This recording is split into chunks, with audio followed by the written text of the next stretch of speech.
Hola a todos. Continuamos con esta unidad, con la segunda parte de seguridad en el desarrollo de software y uso de aplicaciones de terceros. Habíamos quedado en el capítulo anterior en el que íbamos a introducir el concepto de pentest. Y ahí lo habíamos visto, lo habíamos mencionado en realidad por arriba, donde aparecía como un ejemplo, digamos, de aplicación de seguridad en- al final del ciclo de desarrollo, es decir, en las etapas últimas o directamente cuando el producto ya estaba publicado o en producción. Eh, bueno, y que la verdad que es una herramienta fundamental y está muy presente digamos, en la cabeza de, de- del mundillo digamos, de seguridad informática, de las empresas, de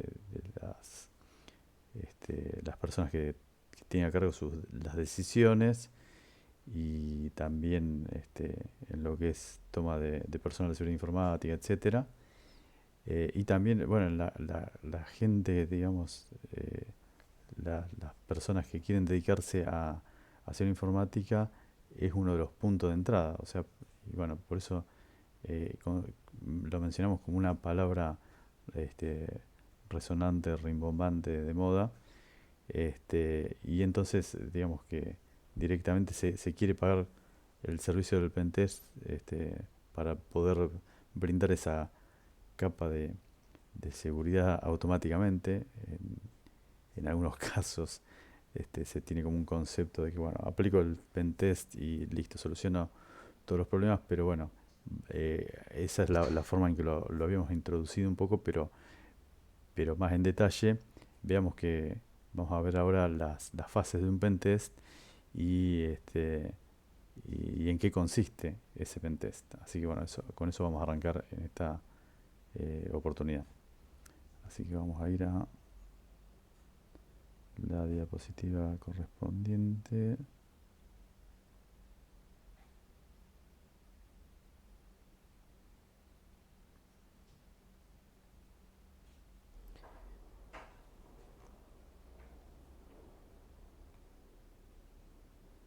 Bueno, entonces decimos que la finalidad de un penetration test o pentest es identificar de forma temprana las vulnerabilidades que podrían ser aprovechadas por un atacante.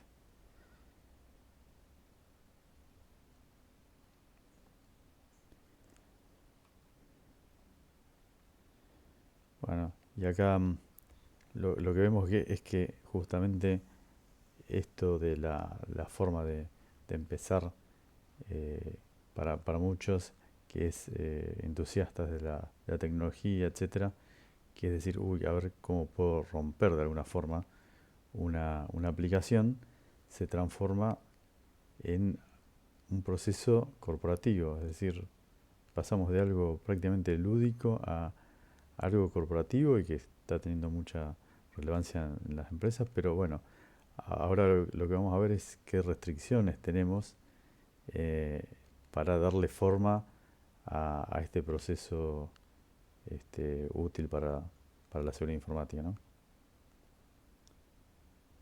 Em, entonces, bueno, ¿cómo es eso de que vamos a romper? Bueno, no es tan así. Justamente lo que vamos a tener que poner es un marco y ese marco va a tener que estar escrito y, y dentro de ese documento está lo que el conocido NDA o, o acuerdo de no divulgación y también eh, tiene que haber un acuerdo firmado por ambas partes porque digamos ejerce una protección tanto para el pentester como para la corporación acerca del alcance de las pruebas. Es decir, qué pasa si esas pruebas en un sistema que está en producción, por ejemplo, se cae a raíz de algún tipo de estrés que se genera con este tipo de pruebas, por ejemplo. Entonces, bueno, ¿qué es lo que vamos a probar? ¿Cómo lo vamos a probar? Es algo que tendría que estar acordado por escrito antes de comenzar con el proceso, ¿no? Así que bueno, no comenzar si no está el marco legal, digamos, o el marco de acuerdo eh, previo al comienzo del proceso.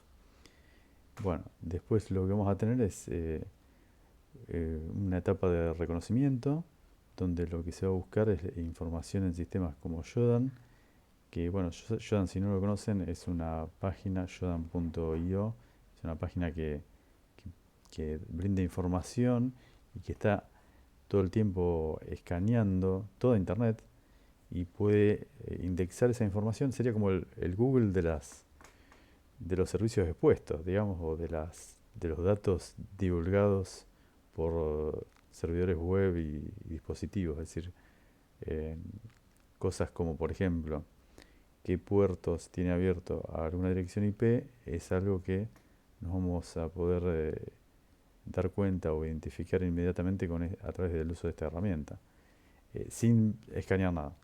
Es decir, ya hay algún escáner que obviamente lo hizo previo a que yo haga esta consulta, de la misma forma que cuando buscamos en Google no necesitamos recorrer toda Internet, sino que ya un web crawler, o araña, bueno, algún robot, algún elemento dentro de la infraestructura de Google ya hizo ese trabajo por nosotros y lo indexó y de ahí directamente nosotros vamos a buscar los datos en ese índice, ¿no?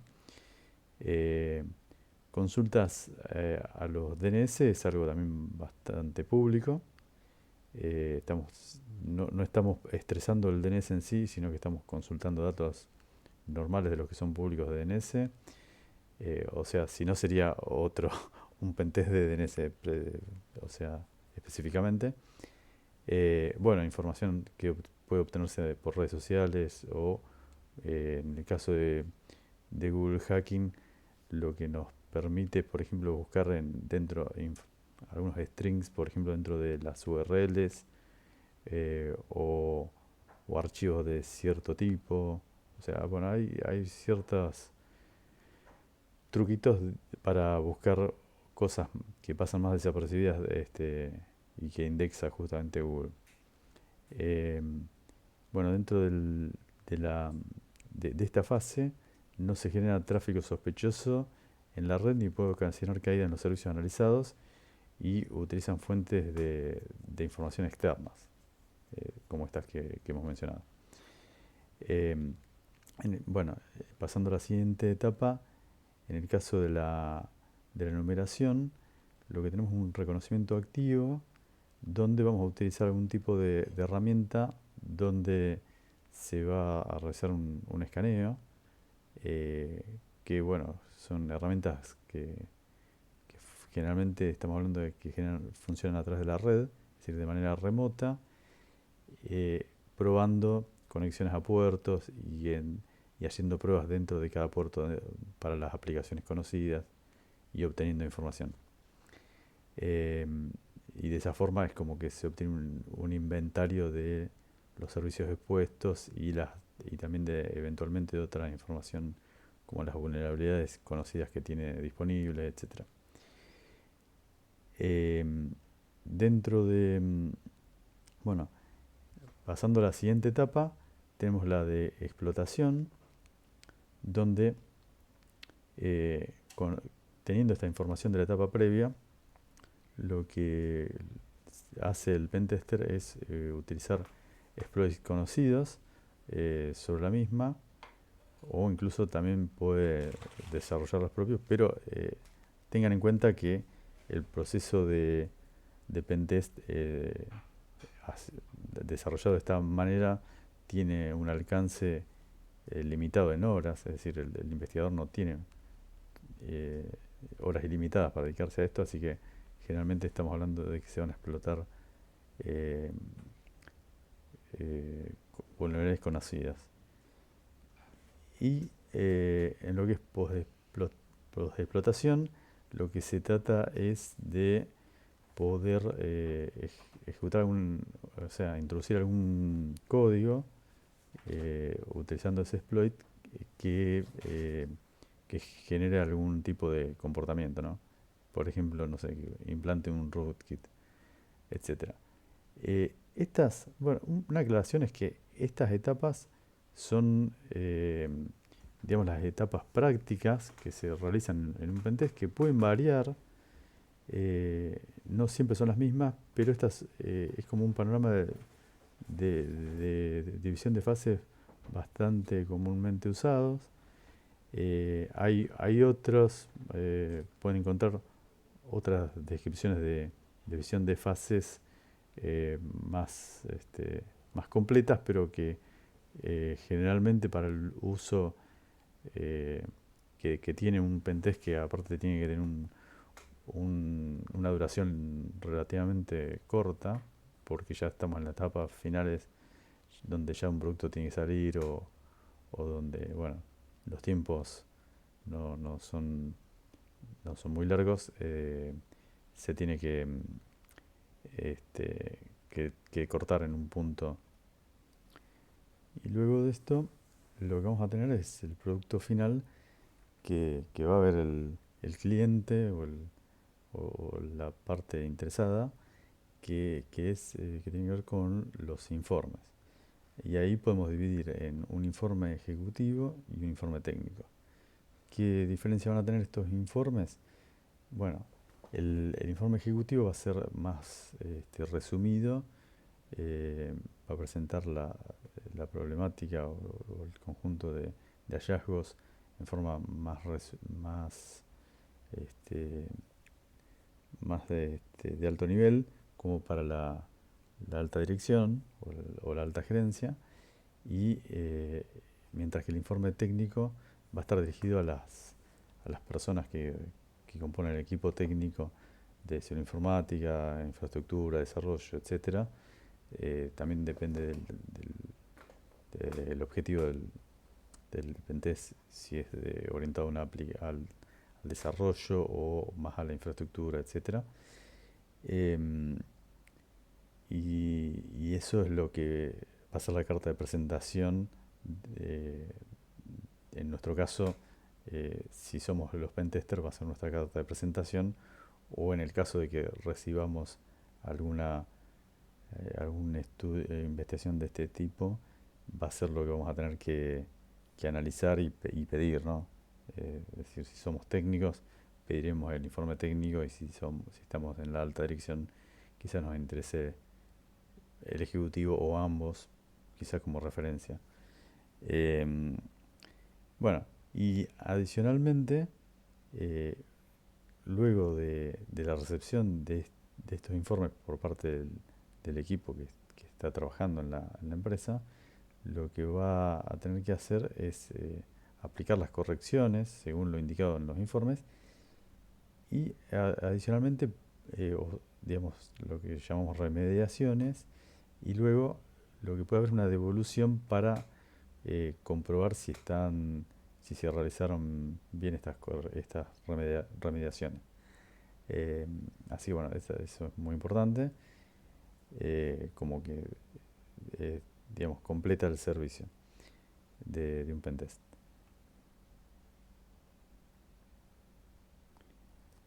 Ahora bien, ¿qué guía podemos tomar para identificar los distintos problemas que podríamos llegar a- a- a investigar o a indagar o presentar en estos análisis de penetration testing? Bueno, veamos. A ver, siguiente. Eh, Acá entra en juego una organización que se ha hecho muy conocida, en cuanto a mucha documentación relevante y una fuente de información que es utilizada constantemente en la tarea de ciberinformática en general, que es OWASP.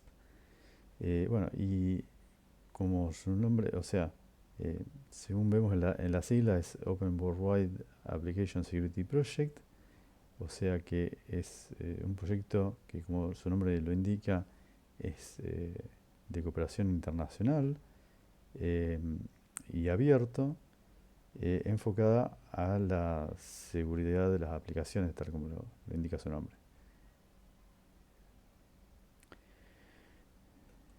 Acá vemos cuáles son eh, cuál es la misión y la visión de este proyecto, que como vemos es muy ambicioso y muy exitoso también.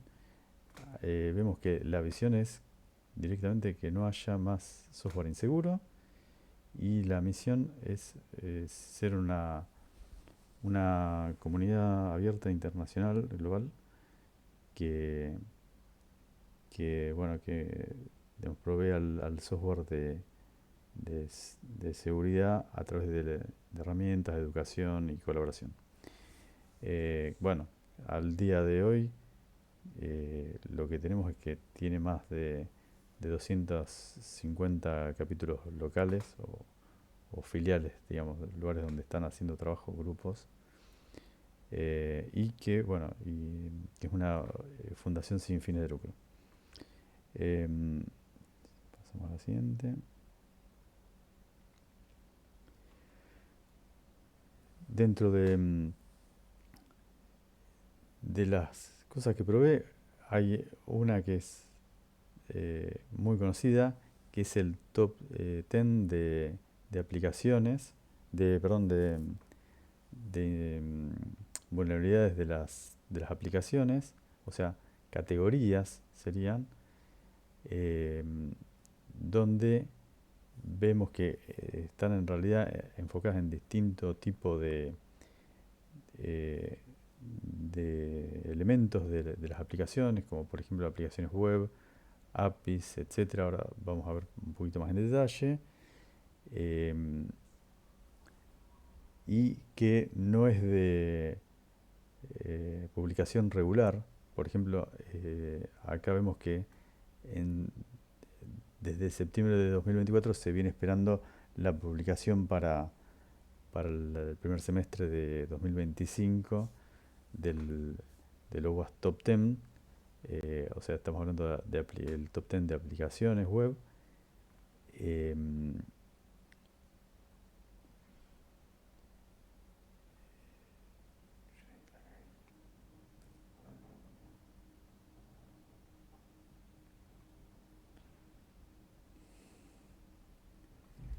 Acá tenemos entonces este ranking, donde fíjense, bueno, acá vemos la evolución, la última que tenemos disponible actualmente a 2025 es la de 2021, por eso estamos esperando la de 2025 como les comentaba. Y bueno, y acá tenemos un ejemplo de cómo o sea, de cuáles son los top 10 de 2017 y 2021 y cómo fueron cambiándose las categorías, es decir, van cambiando y pasan más arriba o se, se agrupan algunas categorías, etcétera. Así que bueno, es una fuente de información que nos da una taxonomía y nos muestra los riesgos de las aplicaciones los riesgos más relevantes que pueden darse en las aplicaciones, que es lo que, digamos, más prioridad no tendríamos que darle al momento de enfocar nuestros esfuerzos.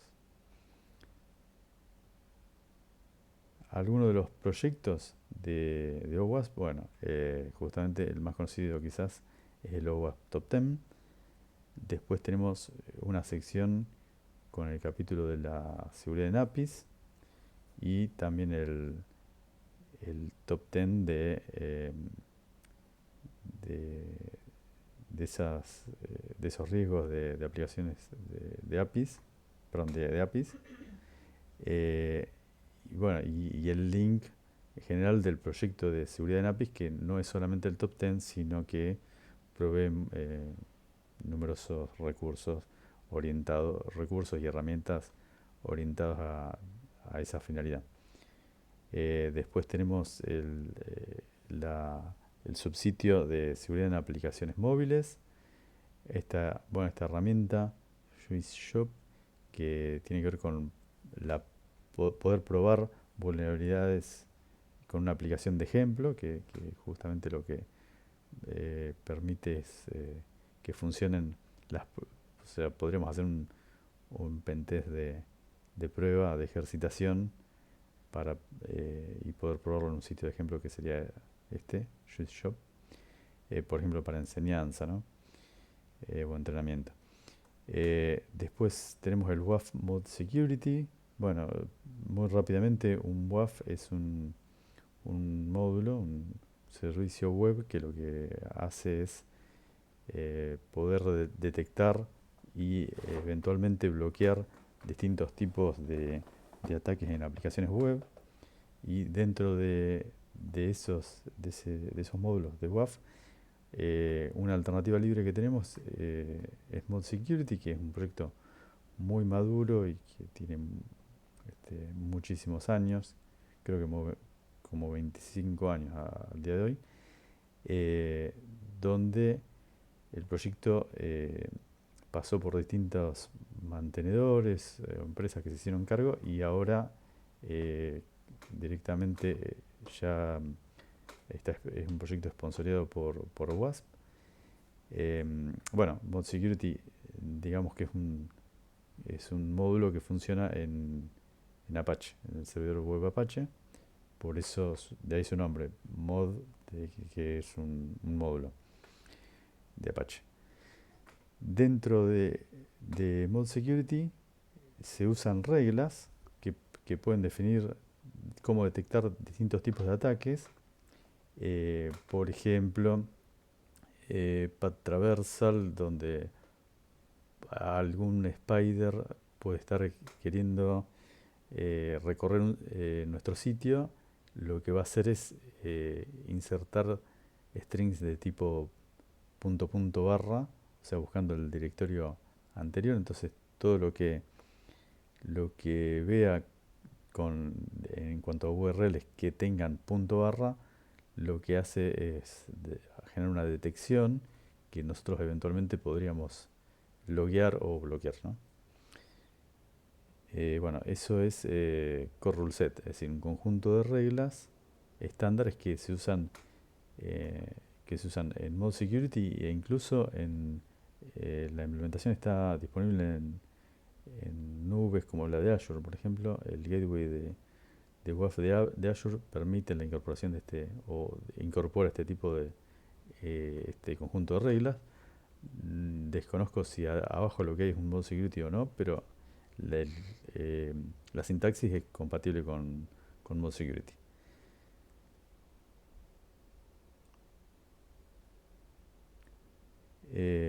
Otros proyectos tienen que ver con herramientas, por ejemplo SAP, que es o SAP Proxy, que es una herramienta que lo que va a permitir es sustituir a un browser, digamos. Se comporta como si fuera un browser, pero donde podemos generar ataques automáticos o pruebas automáticas de, por ejemplo, distintos tipos de combinaciones de parámetros a inyectar dentro de la página web, y nos permite parametrizar eso en forma visual muy intuitiva, sin tener que usar scripts, etcétera. Y bueno, y es muy usado justamente en los pentest, SAP y Burp Suite, eso es el otro más usado también. Bueno, SonarQube, que tiene que ver con análisis de código. Si se acuerdan que habíamos mencionado los analizadores estáticos de código. Bueno, SonarQube permite ese análisis y también permite ingresarlo en el ciclo de DevOps, digamos, o sea, generando el DevSecOps. Em, bueno, después tenemos Faraday, que es un manejador de vulnerabilidades open source, que se acuerdan que habíamos mencionado que lo que era gestión de vulnerabilidades es un proceso importante en sí mismo y que requiere herramientas eh, que nos acompañen porque si no el proceso es muy difícil de mantener. Eh, bueno, y bueno, el listado completo de proyectos de OWASP, que actualmente suma 378, se puede consultar en esta URL, owasp.org/projects.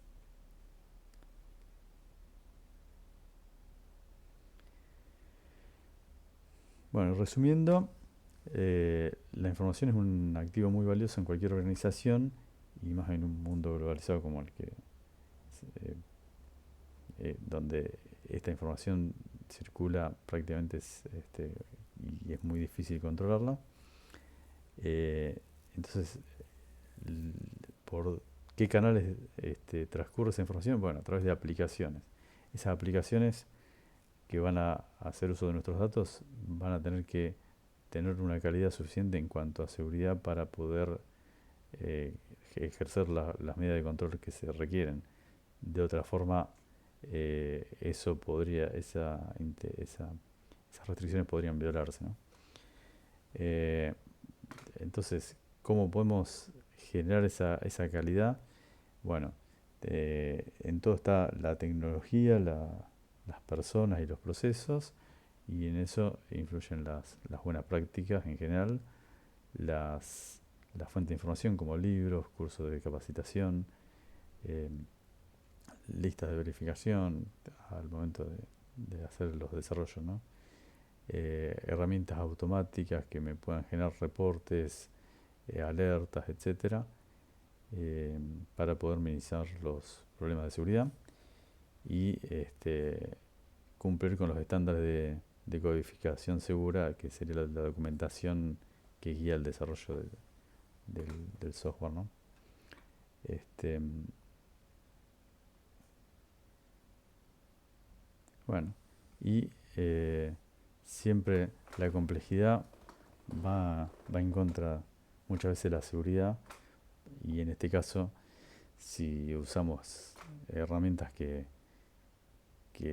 plantean muchos inconvenientes para, para los usuarios, para los desarrolladores, etcétera, quizás no sea lo mejor y tendríamos que repensar si es la herramienta adecuada la que estamos usando, ¿no?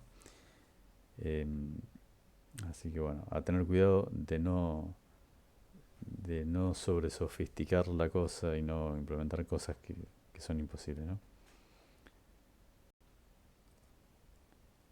En cuanto a seguridad en lo que es operaciones, lo que tenemos que tener en cuenta es separar los ambientes de desarrollo, prueba y operaciones del sistema del organismo, estableciendo procedimientos que aseguren la calidad de los procesos que se implementen en el ámbito operativo, a fin de minimizar los riesgos de incidentes producidos por la manipulación de información operativa.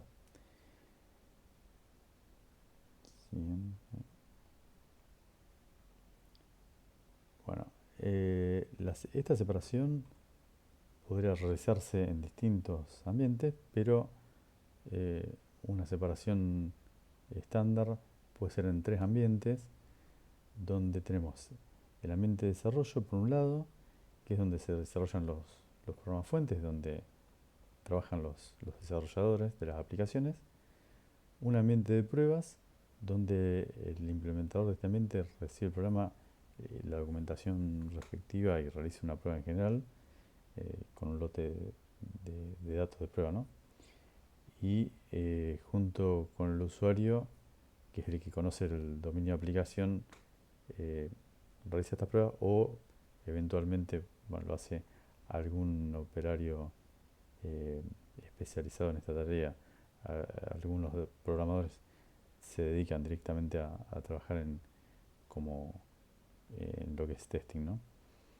Eh, Siempre tenemos que tener en cuenta que la base de datos no debería usar datos reales, sino que tener una base de datos de pruebas a tal efecto. Por último tenemos el ambiente de producción, que es donde realmente se ejecutan los sistemas y bueno, donde trabaja con los datos reales. Eh, los programas fuentes certificados se guardan en un repositorio de fuentes de producción, almacenándolo mediante un sistema de control de versiones, donde se dejan los datos del programador que hizo la modificación, fecha, hora y tamaño de los programas fuentes y objetos ejecutables, y el implementador compila o podríamos decirle o este, que de alguna forma despliega esos programas en el ambiente productivo donde bueno, tiene todas las medidas de seguridad que se requieren este, y los controles de acceso, por ejemplo, para que ese personal autorizado sea el único que pueda modificar estos programas, ¿no? Bueno, en cuanto a la política de seguridad, debemos incorporar documentación acerca de las especificaciones, de los requerimientos de seguridad que deben seguirse en las aplicaciones. Y estos procedimientos o esta documentación debería incorporarse en las primeras etapas, en las etapas más tempranas del ciclo de vida del software y involucrar a las partes interesadas, ¿no? Usuarios, áreas usuarias, personas de sistemas, de seguridad informática y auditoría, eh, y tener automatizado todo lo que se pueda, sea factible, y bueno, incorporar los controles manuales que se requieran si los controles automáticos no son posibles. Por otro lado, esto, como siempre decimos, debería especificarse en las etapas más tempranas, disminuyendo así los costos y generando menos problemas en el ciclo de desarrollo, ya que de incorporarse en las últimas etapas, generalmente puede generar mucho aumento en los costos y retraso en en el proyecto.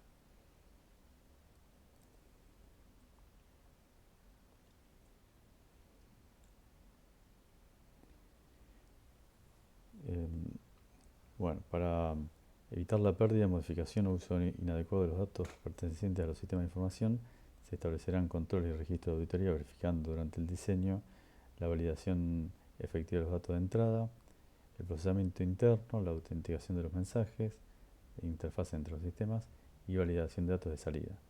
Es decir, eh, tenemos que, como habíamos comentado, eh, desconfiar siempre de los datos y hacerle un filtrado tanto a la entrada para evitar corrupción, digamos, del módulo que estamos programando, tanto como eh, problemas en la salida de datos como exfiltración de datos o problemas en módulos subsiguientes.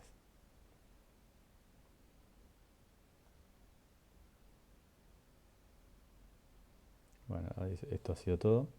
Muchas gracias.